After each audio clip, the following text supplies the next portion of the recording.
Welcome to the Work is Weird Now podcast. Whether you're nearing retirement, entering the workforce for the first time, or caught somewhere in the confusing muddle in the middle, you're likely sensing it and you're probably living it. We know we are, and we want to know why. Listen in as we interview experts and everyday people like you to find out how best to navigate the ever-growing weirdness of work in the modern age. Welcome to Work is Weird Now podcast. Today we're joined by Donald Ewing, Head of Commercial Finance at National Gas. Donald has spent his career shaping the financial strategy behind some of the UK's most critical infrastructure businesses. At National Gas, he leads commercial finance through major transformation projects and is passionate about using finance as a connector, which is what we'll be talking to him about today. He's also one of the speakers at the upcoming Finance Forum this October and part of our Finance Forum mini-series of the podcast. And at that event, he'll be sharing hard-won lessons on M&A and specifically what makes or breaks an acquisition. So welcome, Donald. It's great to have you here. Great to be here. Thank you very much. Welcome. Great. So why should we see finance as a connector? And how does this challenge some of the usual associations that people have with finance? Great question to start with. Just a small question. Yeah, just a little bit, isn't it? We like to ease you in. Yeah. Straight in. Yeah, no, there's no. Yeah. Anyway, I think I'll start with I'll generalize, and I hate generalizing, but I will generalize to start. And I think finance was often seen as the team with spreadsheets, the kind of heads down in the numbers. And a big emphasis on control. You know, they control budgets, they control spend. They'd often say no, but I think they'd often say no with a smile, just to kind of ease it in a little bit. So they'd often say no with a smile. And they were a very standalone function and not integrated with the rest of the company. It's changed so much. I mean, it's changed so much in the past 5 to 10 years, the way that we operate in finance, the way that finance interacts with the business. And I think where I've seen it work best is where finance kind of acts a little bit like reggae sauce. You know, that sauce that you kind of put on your chicken? Mm-hmm. It's like without it, it's like, it still works. Chicken's still nice without it, but like add a bit of reggae sauce in and it's like, it kind of sings and brings it together. And that's what finance does. And I think what you don't realize being in finance is that you see much more of the business than you do work in other departments. You see everything going on.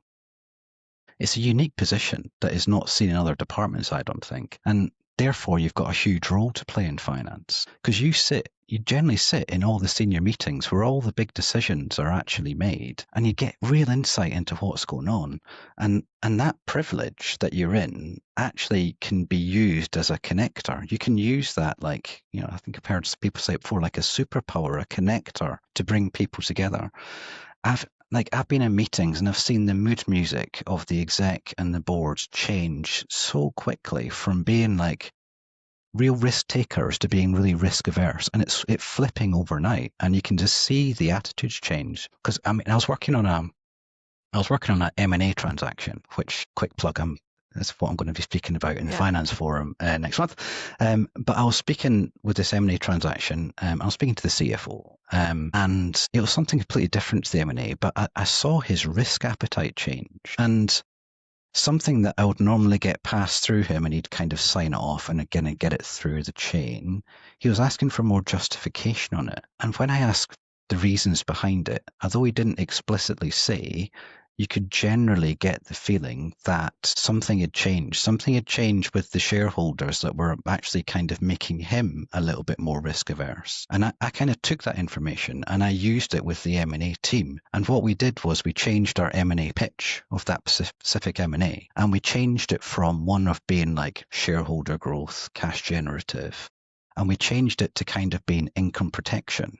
And that little shift in dynamics that you're able to kind of feel and tweak help that acquisition get over the line with the board. And that's what finance can do. And that's just not a one-off example. It happens all the time. And really that connector role is so important, I think, but it's really underused in finance. Yeah, it's definitely, finance is such a key role in connecting the business and bringing them together. I think Alice and I both really smiled with one of your earlier statements, the reggae one, absolutely that one. But the bit before that, when you said finance are often known as the people that say no, but with the Yeah. smile. And we're both in Yeah. brand and marketing, right? So we're the money, we set fire to the budgets, right? That's the perception of our teams. And I have been on the end of those and the smiles. But do you know, one of Yeah. my real perception shifts with finance was when I ended up stepping in to lead a big function, and the finance business partner at the time sat me down and was just like, do you know what? Let's not do this in the normal, straight to the bottom. What money can you actually just save? Talk me through what all of these different aspects of marketing does. And we connected, right? So much more about, Brilliant. like, tell me something different. And then it opens up that conversation for me to ask her more about, right, what, like, is there a drive to give back? Is it like, no, you can't spend that money? Are we just seen as those, the money spenders? And it really just changed that whole perception of each other's teams, who are an enabling department for a business, right? And it was such it's a real career moment for me. I remember it like it was yesterday. That's great. I think that's key to finance, and kind of what they should do to, you mentioned like that, it builds trust and that connection, and they're able to understand your part of the business more to help you kind of get what you need to get done a lot quicker. Like I say, like the best thing you can do in finance to build that kind of trust and collaboration like you were speaking about, I think it's to go out and speak to the business like they spoke to you, but walk in their shoes, see what's going on, be curious, and see the challenges that they face on a day-to-day basis. Because it builds really good information for finance perspective, because then when they have to speak about the numbers to kind of CFOs or CEOs, kind of they've got a lot more insight into the activities that go on, and then they can help you. They know what you're like, and they can help you explain the numbers to you in a way that's relevant to you. I mean, I worked prior to National Gas. I worked for a water company, and I was partnering a part of the business which found and fixed leaks, and the water leaks. Not very sexy, but like really, really important. And so what I did is I went out with the gangs. They're called gangs. It's basically two men in a van that go out and they kind of find and fix leaks. So I started when they started. So like you're starting at 6:30, 7 in the morning. And it was December, so it was cold, really cold out in the morning. And I was dealing with customers, kind of with complaints on leaks, having no water supply. I saw the technology that they had to deal with to do their jobs. I understood what was involved in like a short com pipe repair, which is like one of the most important jobs that they do, the most frequent jobs that they do. And I saw so many opportunities for improvement. And that one visit that I did with that water team gave me credibility in the room with the water management team. I was able to talk their language. I was able to reframe my finance report to be more meaningful for them. And I made it more accessible to those who are on the move, because I realized that, people are out and about quite a lot. They haven't got time to sit down and look at a big spreadsheet or a PowerPoint presentation and see the numbers. And then I championed the opportunities that I saw and tried to get these little small changes through. So like going out and walking in their shoes, like I suppose that person was doing with you, is great for you, but it's great for that person as well. So yeah, definitely resonate with me that. So some of the things that you're describing here are not what I would conventionally associate with the personality of a finance person. So I imagine finance people being quite analytical, quite meticulous, detail-oriented, risk-averse. And what you're describing is more around empathy, curiosity, creativity. Do you think that, do you think these are things that finance professionals have but need to tap into more? Or has the perception got in the way? Is it a story that finance professionals tell themselves? There's a little trick. There's a couple of things in finance that goes on. One, you can say no all the time, which doesn't really get you anywhere, but you kind of stamp your ground on your authority and like, you can't spend my money. Or you could say yes all the time, and then you lose trust in the same process, because you can be walked over and you just do everything that you said. A CFO, and this stuck with me and helped me kind of change my mindset. CFO sat me down and said, the key to being a good business partner, and when he meant business partner, he means the whole of finance, because everybody in finance partners somebody. You partner internally, or you can partner externally, or you support the business. So he said the key to being a good business partner is not saying no, it's finding the right yes. So it's like, yes, but if you do this, this, and this, I can make it work. Yes, but. So it's finding the right yes. And that stuck with me in terms of like, because that's kind of being curious as well, and that gets you trusted, But that's kind of that kind of curiosity and that kind of, yes, but if you kind of give me a little bit more information on this, it'll help me understand and help me sign this off. And I think that one statement helped trigger it for me. And it's something I like to instill in all the teams that I work with, is that kind of empathy, partnership, curiosity that kind of brings more than just the numbers to the page. It helps them kind of do their business in a better way, basically.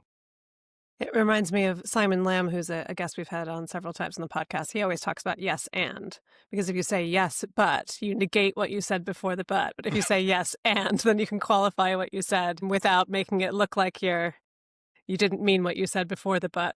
Yeah.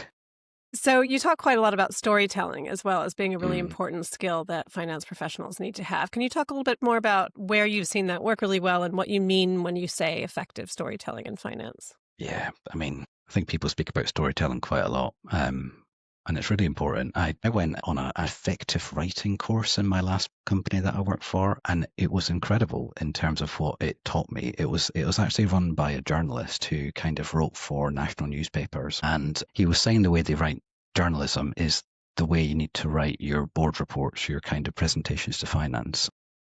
And he said when he starts writing his journalism report, he'll write a 2,000 words report on it. And the first paragraph tells you everything you need to know. The next paragraph kind of gives a little bit more information on the most important facts. Then it goes down and down and down into the kind of just the nice to haves at the bottom. And he says that's the way that all journalists have to write, because if like a top news story comes in and then they have to cut that to like 500 words, all he does is like takes the word count down to 500. You got your key points up front. And that for me is the key to storytelling in finance as well. It's kind of get your big messages out front. What are the key actions that you need to do or need to drive? And then what are the things that kind of fall under that to kind of back up the story? And I often see, and it's horrible, I often see lazy reporting from finances, and it kind of gets me a little bit annoyed, a little bit passionate about it as well. Like things like costs are over 10% by my budget this month and 7% over year to date. Statement of fact, and then it's a kind of pen full stop at the end of it. That's lazy. It's factual, but it doesn't drive anything. Like they should be telling a more meaningful story to it. Like things like, our headcount's increased by 15% because we're preparing for the launch of a new product line next quarter. So this investment has naturally grown our headcount in the short term, for example, but it's aligned to our growth strategy that was signed off. And then you can maybe close it by saying, if we don't get the sales that we expect in the next quarter, then we'll need to revisit our headcount and our growth strategy to kind of make sure that long-term sustainability is there. And it's things like that, like bringing a little bit more meaning to the numbers rather than just stating the number itself is so important, I think. And I think technology is a huge enabler to storytelling. And I think technology is underused storytelling in finance. And what I would love to see more of is more interactive kind of financial discussions with the business. So where you can basically go into, there's like tools out there, but they're underused, like Power BI and stuff like that's out there just now. But to be able to drill in the moment to find out where that's going in the room and finding root causes and kind of going through reasons behind it, I think for me, that's where finance needs to get to. It needs to stop kind of, here's your PowerPoint presentation or your Word document, and leading the audience into what the answer is. If you had a more interactive discussion with tech, really taking them, letting them drive the discussions. You know the numbers, you let them drive the discussions and help them come to the right kind of conclusion, root cause analysis, what does it mean for future forecast, that kind of thing. I think that'll bring so much more to finance and the business if we kind of lent more in technology and kind of really kind of went to more in the moment storytelling. Because it'd be more relatable to everybody, that everyone can see themselves in it, rather than, oh God, here comes finance bit, switch off. Because it's going to be another Excel that I'm glazed over. And as being probably a bit too frank there, but it happens. You can see that it just happens, and that people need to relate to things, and that's, I think, comms. That's what our background is, making it meaningful and making it relatable to everybody in that business who shows up every day to work there. How do you do that? I think you're also describing coaching conversations as well, right? So you're actually encouraging rooms full of people to come to their own conclusions based on how you are guiding the conversation or enabling the conversation.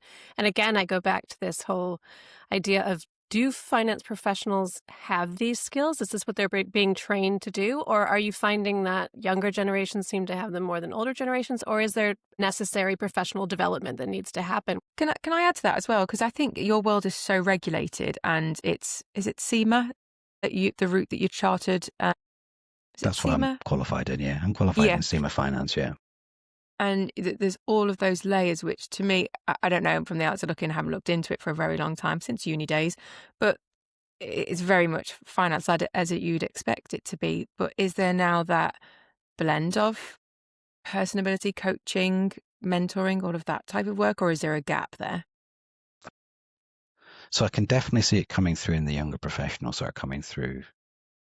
It's my company and other companies I've been in before. When you get in kind of young graduates, they are, they're digitally fluent, they're purpose driven, they're collaborative, they build fantastic networks so quickly, like with other graduate cohorts and other apprenticeship cohorts, and they're fearless. I absolutely love it, kind of speaking to them, and kind of they're not afraid to challenge anything, and it's really great to see. And with the younger generation, I think it's our job as leaders to kind of give them exposure to the business and encourage that kind of cross-functional thinking. And you said mentoring, you mentor them to be a connector, but like the value that they can bring in finance as being a connector, not just a controller. And then I suppose it's our job is to make sure that when they challenge, it's an effective challenge, because it can come across in quite a direct way. How you challenge in the right business environment. There's different ways to challenge in different businesses because they speak different languages, and you're helping them navigate those kind of little nuances. But I think there is a definite gap. You mentioned, is there a gap in the businesses? There's a selection of people that get into finance for a reason, because they are generally, as a population, introverted. So you will generally get people who love in the numbers and do shy away from conversations, and therefore when they have to give a presentation on something, it's generally quite short and to the point, and it's 7% over budget and it's 10% year to date, and that's it. Please kind of get me out of this position. Get me off the stage. Yeah, get me off the stage. I do not want to speak anymore, and don't ask me any questions, anything further. And then there's those that are kind of comfortable in that scenario that don't need as much mentoring. So I think there's a definite gap to kind of help those that probably need a little bit more encouragement, and to understand the value that they can bring to a company by just opening out a little bit more in the right way for them, obviously. But I think there's definite things we can do there. Yeah, definitely. Why is it so essential right now at this moment in time that finance serves as more of a connector than it ever has before? So, yeah, another great question. We live in such an incredibly volatile world, as you'll know it, you've seen it, but like sudden shocks that we get on a day-to-day basis are kind of common now. The wars, the trade sanctions, the environmental disasters, political landscape that we got just now, the economy changing so quickly. This is the norm. This is like, shocks are the norm, and finance plays a key role in being able to see through that noise and calmly articulate options, calmly look at the scenarios, and calmly give recommendations of potential ways through this noise that I don't think a lot of other professions can do as well as we can, because everyone speaks in the language of numbers from up into the board, so it's kind of articulate it all in numbers. And I think you mentioned it before in previous podcasts, but AI is going to help with that as well. It's going to shift how finance operates as well in the future, and it's our job in finance and finance professionals. Our job's going to kind of change, I think, from more about kind of reporting to more about connecting the dots, more about it's the conversations that you hear, and then in the boardroom articulating that to the business. How do we relay that change? How can we change that outcome? What can we do differently? And I think finance's role is going to be even more of a connector in the future, I think.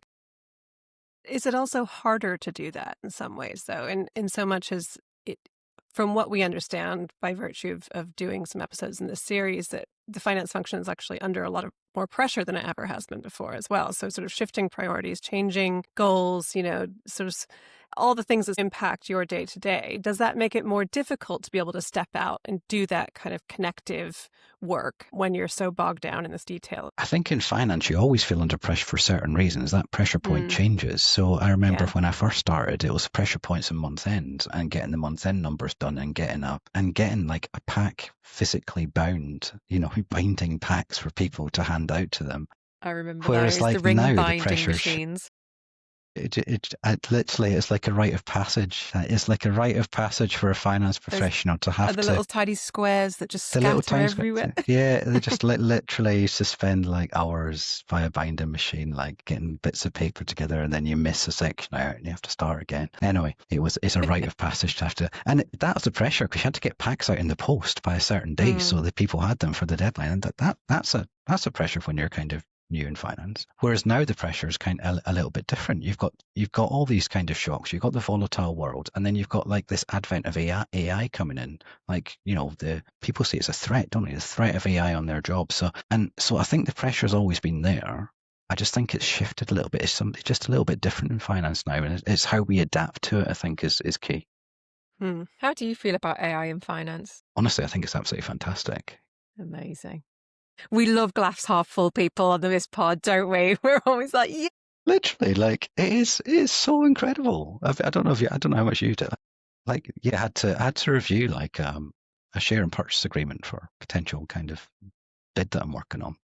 And I've been working on it throughout. I've been negotiating with parties, iterated, changed. And like it's come to final sign-in now. So I was like, can you please review this, Donald, and make sure that you're happy with it? I'm like, going, right, okay. I know what should be in there, but what is in there? And it's all in legalese, isn't it? It's all like clause 3.4.2, and you got to really concentrate. Shoved it into AI, and I said, can you pull out the key risks of this contract? Can you tell me kind of what I should be interested in? This is kind of where I think it is. Is it in the right place? 10 seconds later, came back with stuff and highlighted key risks, the stuff that I knew about, which was good, highlighted a new one that we needed to get slightly amended. The wording was wrong. It was phenomenal, really, really powerful. I was like, oh gosh, this has made my life so much easier. I've now got time to actually go and speak to these other parties to get it changed rather than the 11th hour kind of go to them. So yeah, I think I really embrace it. I think it's going to be superb. I can't wait to use it more. Amazing. Love great. that. That helps Love with the that. existential middle of the night dread to hear positive views on it. So yeah, if you could give advice to your younger self about finance as a career, what would you say? Wow. Don't worry. Firstly, don't worry, Donald. It isn't as dull as everybody says, finance. In fact, I think it's actually quite exciting. So don't worry. And it's a great career, and that can go in loads of different avenues. Like, you don't get a lot of professions you can go into that are so transferable in skills that you can work in different professions and just cookie cutter what you've done in different ways. You can work in different things. Kind of settling myself down into the kind of just the normality. From a behaviors point of view, I would say be curious, be people orientated, as I've been speaking before, change things all the time. It's what I say to people when I recruit people into roles. I say, what lasting legacy are you going to have on this role? What's the next person going to come in, look at your role and go, oh, Laura did that. That was fantastic. Or something really kind of to give it a little bit of, to make it your own, which is fantastic. And take risks as well, because failing as when you're younger is where you learn. Fail fast and learn quickly. But, and this is the big but, because I made a big mistake when I was starting off in finance, and I didn't do this, and I wish I had done it. If you want to go far in finance, you've got to boringly nail the basics. Okay. Embrace the nuts and bolts of finance, the double entry, the technical stuff, because it's so important. But without it in finance, you'll make mistakes, and those mistakes can cost quite a lot of money for the company if you get them wrong. And I made a mistake, and because I didn't get the fundamentals right and had to learn quickly, and I wish I'd learned in my younger career. So mastering the fundamentals, I think gives you confidence and gives you credibility to grow, to influence, and to lead in a finance career. That would be my advice. Did a finance person just say take risks? Take the risks. Refreshing. What would you say to organizations who are looking to leverage their finance function or to exploit it to the greatest of its potential? I listened to the previous podcast that you've done. Becky, I think, was speaking about taking down all job titles and kind of it was kind of the Stephen. I don't know if you've earlier in my career I read Stephen Covey's book. It's called The 7 Habits of Highly Effective People. Absolutely fantastic if you haven't read it before. But his statement was, you get the right people on the bus, and then you get the right people in the right seats, which is kind of what Becky was talking about. I think I'd do it in a way to say, like, a practice that I would stop and just totally burn it to the ground if I could do, and just kind of really change the way that people think about finance. And I would totally rip up the month-end process and not have it. I wouldn't have month-end anymore. We're ripping up a lot on this podcast. I'm taking risks. Did a finance person just say that? Rip up month-end? Ripping up month-end. I'm not going to do all this exec commentary, all these kind of formal packs you have to produce, that they're out of date as soon as you write them. You normally write them, the board meeting, whatever, it's like 2 weeks after month end. Loads has happened since, and you're reporting on old news, and you've got to reflect the new news, and it's just like, it's really outdated process. And I think I mentioned before, but those interactive sessions that you could have with directorates will really change things. Embrace tech, embrace technology, embrace AI. Let AI kind of take all the grunt work out for you, and you then start to model scenarios. This is what's happened. Here are the potential scenarios that can come from that. What choice of action do we want to do, and how are we going to course correct if it goes wrong? I think sometimes in finance, we're very, very rigid in our kind of, we do a month end, we report a month end, we go and speak to the business, we prep for month end, and it kind of goes in cycles like that, and then you do a board meeting and it goes on. I think if we kind of move to a lot more fluid, kind of the way that we kind of forecast things through the business and kind of articulate risk or opportunities in the right way, it'll be more dynamic, and we'll be able to get change enabled a lot more quicker. So that's kind of what I would do. Okay, I don't know if that answers your question, Alice, but yeah, that's it does. That's really interesting. Like I said, we are slashing and burning all over the place on Work is Weird now. So your event that you're speaking at the Finance Forum, what are you hoping people will take away from that session? Yeah, I mean, it's kind of, when I was thinking about how to write it, it's now turned into my own personal therapy session. So apologies for people who come into it, but it is kind of, I thought about when I'm talking about mergers and acquisitions, and I was speaking about what makes a successful merger and acquisition process from start to finish, from like strategy all the way through to integration of a business. You're buying a business, how to get it through. And like, I thought about, well, I could go through all the mechanics of doing this and give them the A to Z of like, what does a perfect acquisition? And I thought, I don't think that's what will kind of get the most from the audience. So what I'm going to do, total therapy session, but I'm going to tell you all the mistakes that I have made in my career with all the acquisitions that I have done throughout the process and the impact that has, and then kind of replay back then what my perfect acquisition is going to be. So what they can get from me is a real warts and all. This is where I've got it wrong. This is where it's easy to get it wrong. And if you get it wrong at this point in time, this is what can happen over a really long period of time, and really kind of being really open with them. And hopefully they're going to get how to do a perfect acquisition, which is kind of my one goal in life. My next acquisition is going to be perfect. So that's what I hope I'll be able to relay to them. Sounds like a podcast series, that, Donald. I'm not going to lie. Acquisitions through therapy or something like that. Is that what we're going to call it? I don't know. Amazing. Okay, well, that sounds like a great event. How else can people get in touch with you, reach out to you, learn more about you? Yeah, I mean, I'm on LinkedIn, so you can catch me on LinkedIn. And please do connect if you want. Message me there if you want to know anything more about what I've done in the past, or kind of what I'm going to do in the future, or if you've got questions that come up when you think, oh, actually, if you're giving a talk on M&A, I'd love to know this. Yeah, definitely connect. I'll meet up, have a chat, have a call. If you're close, we'll have a coffee, and just connect it that way. LinkedIn's the best place to grab me. Sounds great. Well, I got to say, Donald, you're just a vibe. I think that you just sort of like calmed my nervous system down today. Same. I know. I can see why you're a good connector.